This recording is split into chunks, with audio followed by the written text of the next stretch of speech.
ಹಾಗೆ ಇನ್ನೊಂದು ಕೇಳ್ಕೋಬೇಕು, ಪೈರಸಿ ಮಾಡ್ತಾ ಇದ್ದಾರೆ ಪಾಪ, ಹೆಸರು ಹಾಕೊಂಡಾದ್ರು ಪೈರಸಿ ಮಾಡಿದ್ರೆ ನಮಗೂ ಒಂದು ಸ್ವಲ್ಪ ಉಪಕಾರ ಆಗುತ್ತೆ.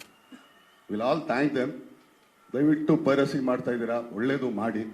ತಪ್ಪಿಸಿ ಹಾಕೊಂಡ್ರೆ ಇಲ್ಲ ಗೊತ್ತಾದ್ರೆ ನಾನೇನು ಹೇಳಲ್ಲ, ಯಾರಾನ್ ಸುಮ್ಮನೆ ಅದು ನಿಮ್ಮ ಫೋಟೋನ ಯಾರನ್ನ ಅಪ್ಲೋಡ್ ಮಾಡಿದ್ರೆ ಮಾತ್ರ you will be in a risk.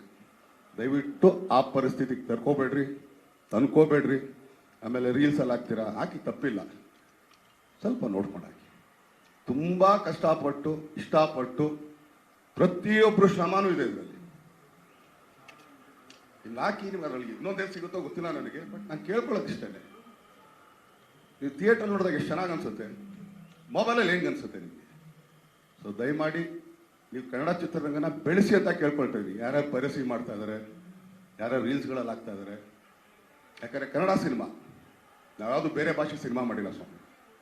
ನಮ್ಮ ಮಣ್ಣಿನ ಸಿನಿಮಾ, ನಮ್ಮ ಕನ್ನಡ ಸಿನಿಮಾ ನಮ್ಮದು ಅಂತ ಸ್ವಲ್ಪ ಅನ್ಕೊಳ್ಳಿ. ಯಾಕಂದರೆ ನೀವು ಮಾಡ್ತಿರೋದು ಇಲ್ಲಿ ಕರ್ನಾಟಕದಲ್ಲೇ ಇದ್ದೀರಾ, ಇಲ್ಲೇ ಓಡಾಡ್ತಾ ಇದ್ದೀರಾ. ಸೊ ನಿಮ್ಮ ಮಣ್ಣಿಗೆ ನೀವು ಬೆಲೆ ಕೊಡಲಿಲ್ಲ ಅಂದರೆ ಹೆಂಗೆ? ದಯಮಾಡಿ ಪೈರಸಿ ಮಾಡೋರಿಗೆ, ಹಾಗೆ ರೀಲ್ಸ್ಗಳಲ್ಲಿ ಇದ್ರಲ್ಲಿ ಮಾಡೋರಿಗೆ ದಯಮಾಡಿ ಪ್ಲೀಸ್ ಸಿಕ್ಕಾಕೊಂಡ್ರೆ ಮಾತ್ರ ಟಾಟಾ ಬಾಬಾ ಸಿ.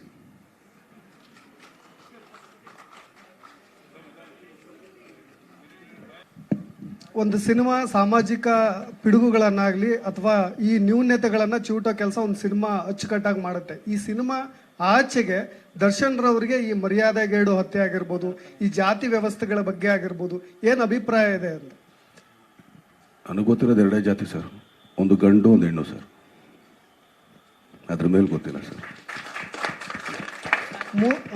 ರಾಕ್ಲೈನ್ ಸರ್, 3 ದಿನಕ್ಕೆ 50 ಕೋಟಿ ರೆನ್ಯುಮರೇಷನ್ ಕಲೆಕ್ಷನ್ ಮಾಡಿರೋದು, ಅದ್ರ ಬಗ್ಗೆ